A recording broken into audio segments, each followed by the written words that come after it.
I got divorced. So starting today my kids and I are living here now. We'll be in your care. After finishing a long day, the one waiting for me when I finally opened the door at home was my sister Arlena, who is 3 years older than me.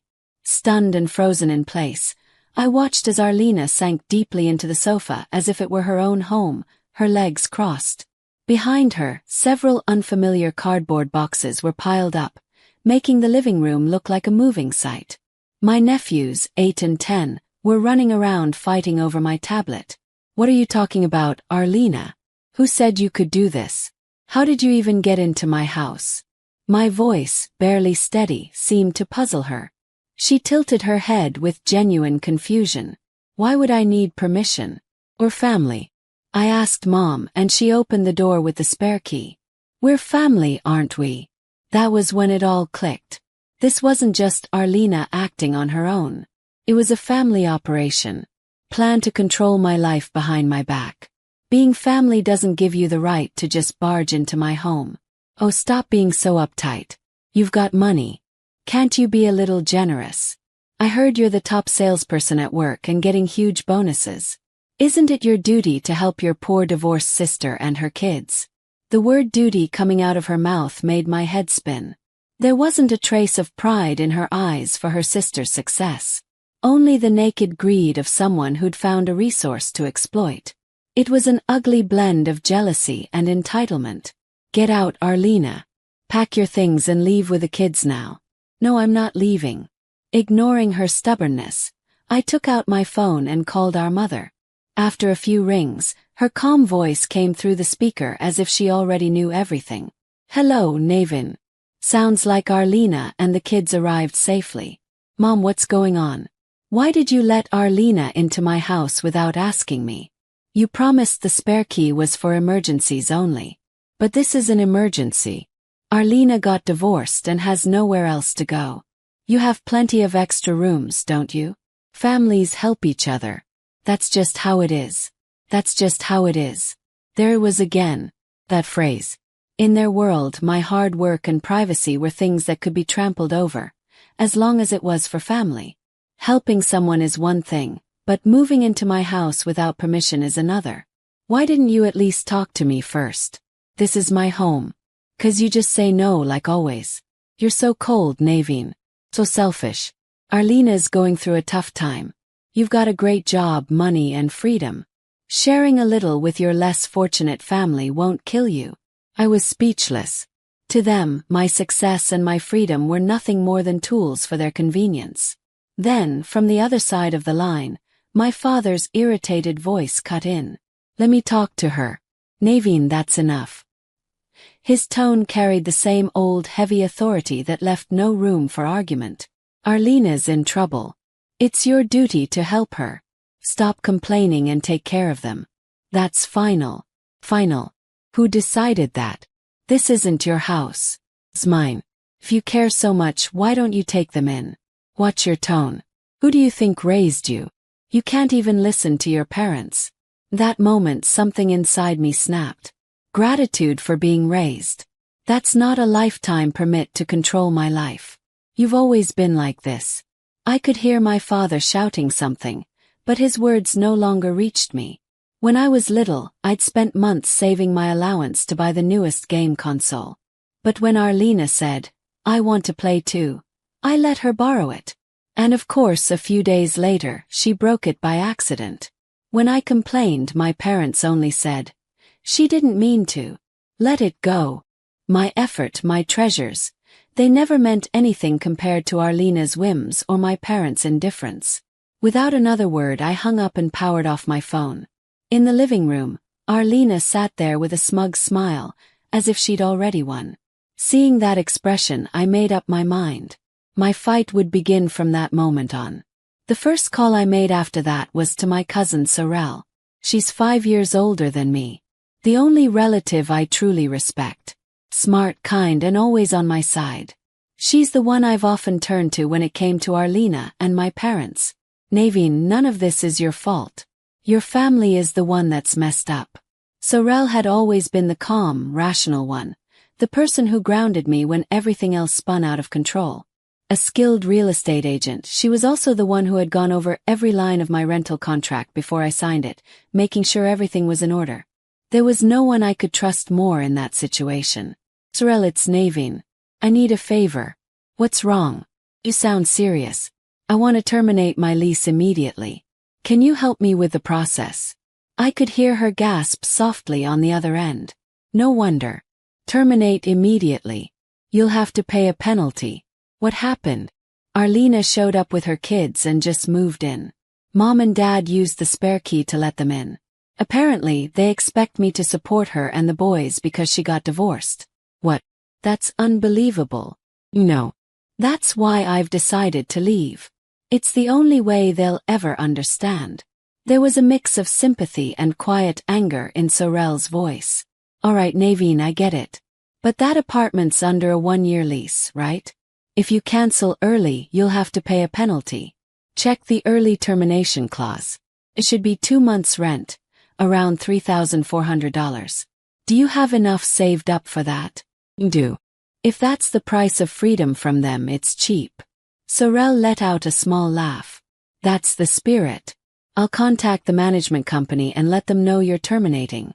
I'll take care of the paperwork myself. You can count on me. Those words alone felt like a lifeline. Even if she was the only person on my side, that was enough to keep me steady. Thank you, Sorel.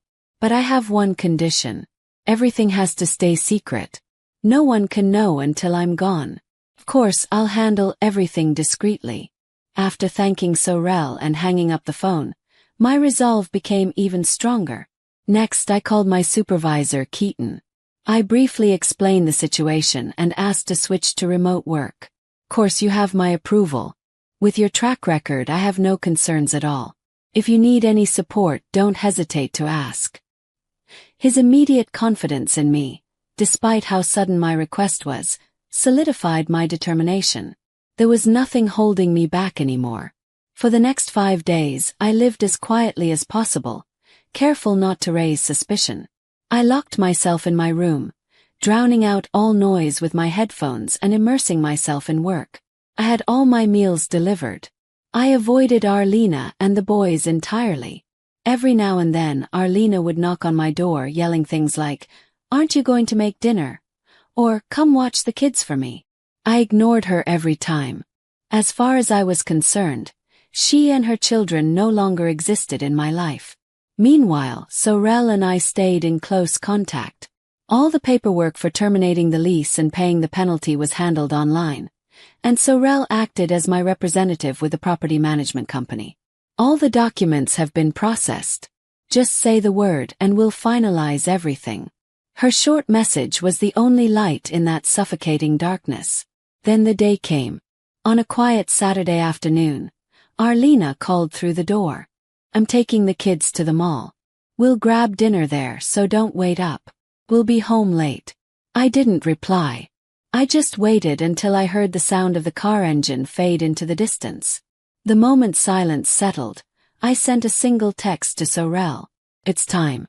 This was the moment I'd been waiting for. 2 days earlier, I'd realized the perfect opportunity was coming. I'd stepped out of my room to make coffee, took off my headphones, and saw my nephews clinging to Arlena, pestering her. "Mom, can we go to the cinema this weekend?"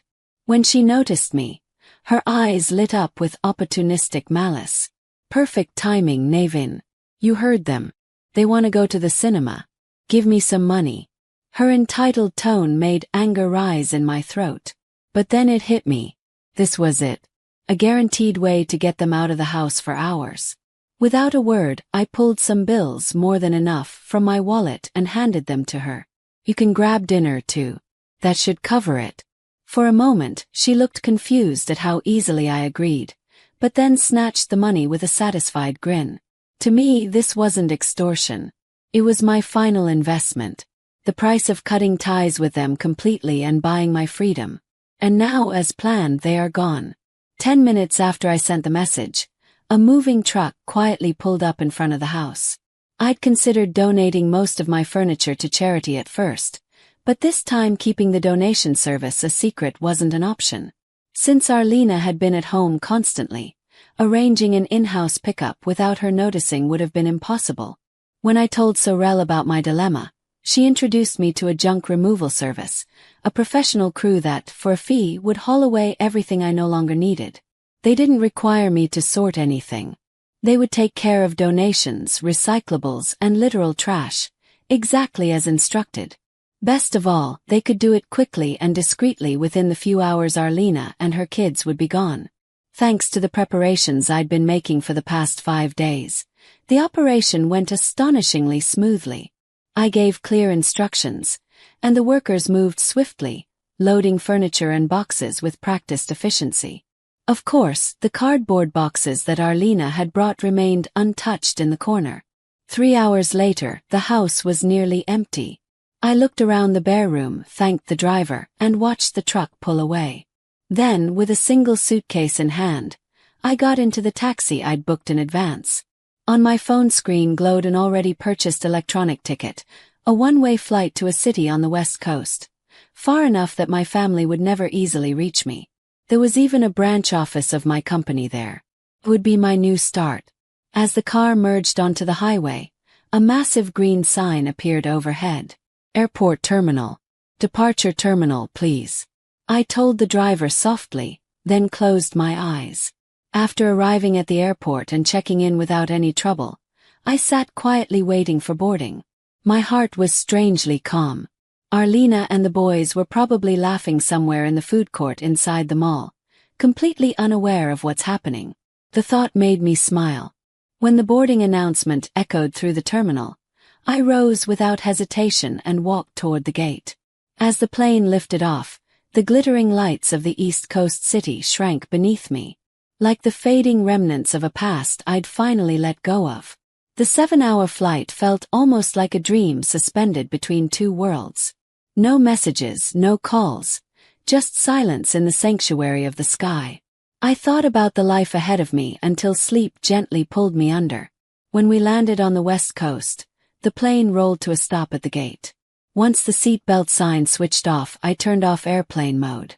Immediately, the phone in my hand began to vibrate violently, flooded with dozens of missed calls and unread messages from my mother and Arlena. I glanced at the screen only once before turning it off again. Then I lifted my bag, disembarked, and followed the flow of people into the terminal as if nothing had happened. Through the arrival hall, out into the cool night air, I climbed into another taxi. As the city lights of an unfamiliar skyline passed by outside the window, I finally began to feel free. But that peace didn't last long. My phone, silent until then, started buzzing again in my bag, loud and insistent. The caller ID read, "Mom." So, they had discovered the empty house, and Arlena must have gone crying to my parents exactly as I'd expected. I took a slow, steady breath before answering. "Hello, Navin. Where are you?" My mother's shrill voice stabbed through the receiver. "Arlena came to our house. She's hysterical. She says, 'Your place is completely empty. What's going on? Explain yourself.'" "Explain? No, you explain. You all broke into my home and tried to take over my life. I simply refused to let it happen." "Refused? How ungrateful can you be? After everything we've..." Her words were suddenly drowned out by a deep, furious voice. My father had taken the phone. "Naveen, you come back here right now. Apologize to Arlena. What you've done is a disgrace. You've betrayed your family." Betrayal. And what about giving away my home without my consent? What about never respecting my choices? Who betrayed whom? Really? My calm tone only seemed to enrage him further.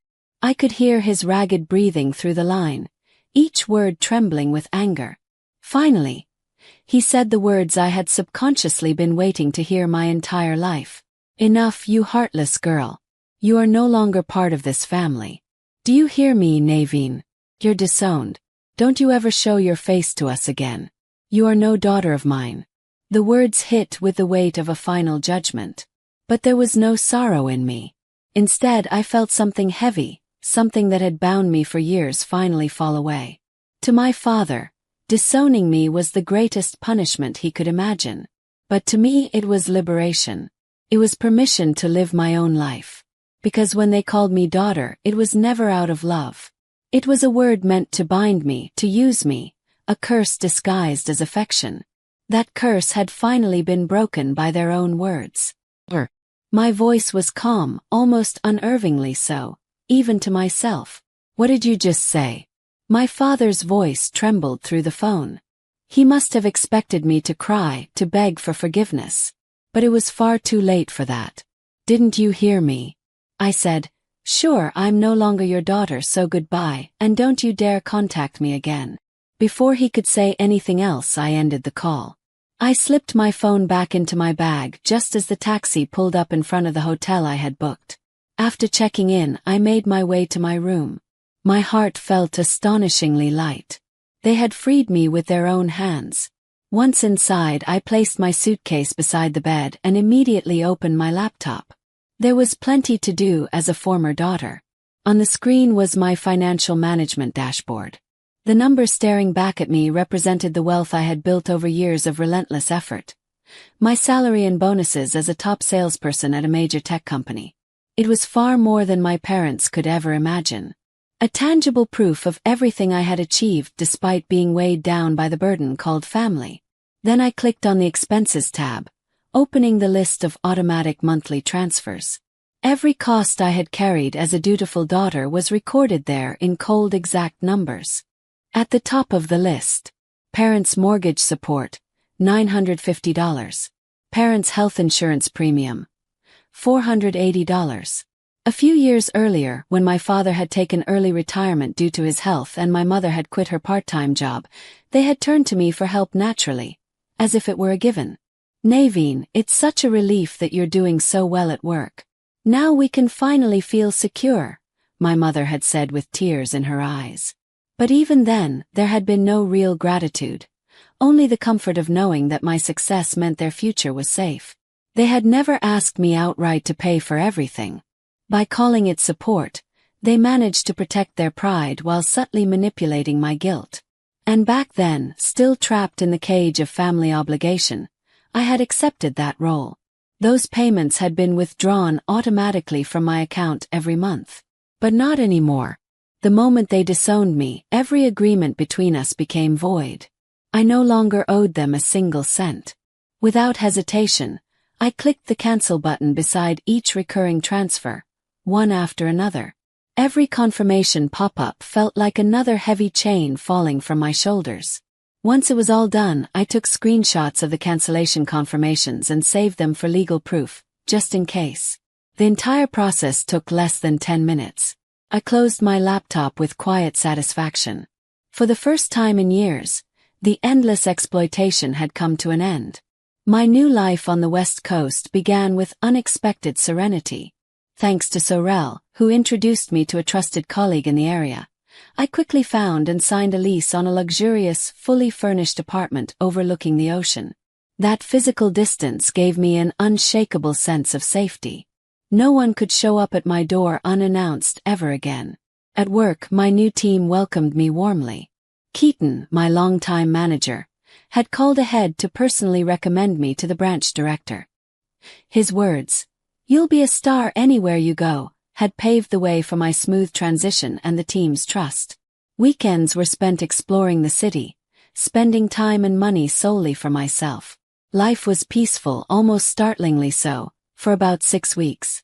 Then the storm returned. One Monday morning, my phone began to vibrate uncontrollably. The screen was flooded with dozens of missed calls from my parents. Message after message poured in. "Naveen, something's wrong with our bank account. The mortgage payment didn't go through. What's the meaning of this? You promised us."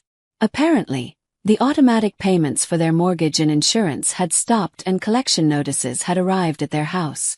Their panic came through the screen almost tangibly. Expressionless, I turned off all notifications and blocked both of their numbers. Then I calmly poured myself a cup of coffee. My obligations had ended the very moment they stopped calling me their daughter. For several days, the silence held. Then came a new kind of attack from another direction. This time it was Arlena. She had decided to use social media as her weapon in an attempt to destroy me publicly. #family betrayal. #toxic sibling. #heartless sister.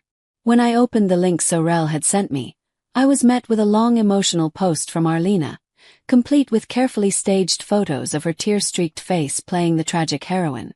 My sister abandoned our family for money and success. After my divorce, I was left alone to raise my young children, but she threw me out of her house and stopped supporting our parents financially. She has no idea how much pain she's caused us. This is the truth about my selfish sister. The post was perfectly calculated with photos of my nephews placed just right to draw sympathy. The comment section was overflowing with pity for Arlena and contempt for me. What a cruel sister. So money is all she cares about. Poor parents. Each faceless accusation pierced me like a blade. I bit my lip hard. My hands trembled, not just with anger, but with a faint bitter sadness. So this is how far she would go. In the photos, my nephews were smiling innocently, unaware of how their images had been weaponized. Even their purity had become part of her arsenal. Once long ago, I had felt something close to affection for my sister. But even that faint trace of warmth was being defiled by this post. The last fragment of mercy I'd tried to preserve for her. She had crushed it herself. Fine then. If she wanted a war, I'd give her one. I would drag the truth into the light of day. I spent hours crafting my response. Not a single emotional word, just facts arranged clearly and precisely. Regarding my sister Arlena's post. That was the title. I began by stating the simple truth. Arlena had entered my home without permission while I was away using a spare key and had moved in illegally. When I returned, she demanded that I take care of her and the kids. When I refused, my parents called to insult me, and finally my father disowned me. I wrote everything in chronological order with dates. Then I attached the decisive evidence, screenshots I had saved from when I canceled the automatic transfers to my parents. There in black and white was the undeniable record that I had been covering their mortgage and insurance payments. $1,430 every month for years. I didn't cut off support, I wrote calmly. I was disowned. As a former daughter, I simply fulfilled my final obligation. At the end of my post, I added this. I didn't abandon my family. I chose to protect my own life from people who refused to respect me and saw me only as a source of money. Perhaps no one will ever fully understand the pain and conflict behind that decision. But please know this. Setting healthy boundaries is not cruelty. It is a right every person deserves. My post spread like wildfire. Public opinion flipped almost overnight. People began to see how one-sided, manipulative, and emotionally charged Arlena's narrative had been, and how calm, factual, and evidence-based mine was. The truth was undeniable. Arlena's social media accounts were soon flooded with comments. Liar. Shame on you. You've brought this on yourself. Within days, she shut down her accounts entirely. It didn't take long for my family's finances to collapse. After that, through bits and pieces I heard from Sorel, I learned that their home had been repossessed and sold when they could no longer make the mortgage payments. My father swallowed his pride and took a night shift janitorial job.